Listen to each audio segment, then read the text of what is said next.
ယောက်ျားတစ်ယောက်ကိုဘာကအမြန်ဆုံးတည်စေနိုင်တယ်လဲခင်ဗျားသိလားလူအများစုကစိတ်ဖိစီးမှုဒါမှမဟုတ်အလွတ်ပင်ပန်းတာလူထင်ကြလိမ့်မယ်တကယ်တော့အဲ့ဒါထက်ပိုကြောက်ဖို့ကောင်းတာကသူ့အနားမှာရှိတဲ့ဇနီးဒီကပဲသူ့ကိုတဖြည်းဖြည်းချင်းချိုးနှိမ်ဖြတ်စည်းပစ်တာပါပဲယောက်ျားတစ်ယောက်ကစကားပြောတာတွေရပ်သွားပြီအရင်လိုမပြုံးတော့ဘူးဘာကိုမှဂယုမစိုက်တော့ဘူးဆိုရင်အဲ့ဒါဟာစိတ်အေးချမ်းသွားတာမဟုတ်ပါဘူးအဲ့ဒါကိုရှုံးနှိမ်မှုလို့ခေါ်ပါတယ်သူအချစ်ရဆုံးဆိုတဲ့အမျိုးသမီးကပဲသူ့ရဲ့ဘဝအင်ဟာတွေကိုတဆဆဆုပ်ယူသွားတာမျိုးပေါ့ပထမဆုံးသူတိတ်ဆိတ်သွားလိမ့်မယ်အရင်ကတော့သူအရာရာကိုရင်ဖွင့်တယ်အတူတူရေမောခဲ့တယ်ဒါပေမဲ့အခုတော့ဘာမှမရှိတော့ဘူးသူ့မှာပြောစရာမရှိလို့မဟုတ်ပါဘူး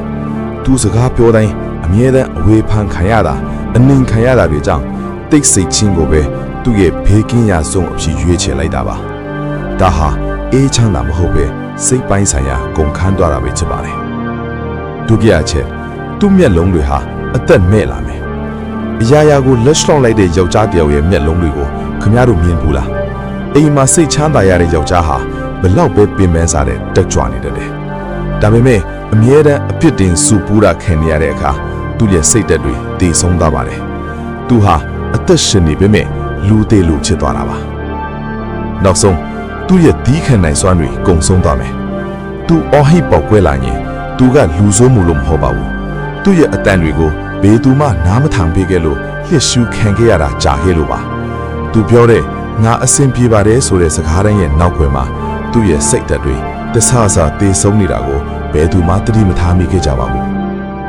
နောက်ဆုံးမှာတော့သူမကသူ့ကိုပြန်ပြီးဂယူးဆိုင်လာတဲ့အခါမှာသူ့ရဲ့စိတ်တွေကတကယ်ကိုဝေးကွာသွားခဲ့ပါပြီယောက်ျားတစ်ယောက်ကအရာရာကိုလက်လျှော့လိုက်ပြီဆိုတာ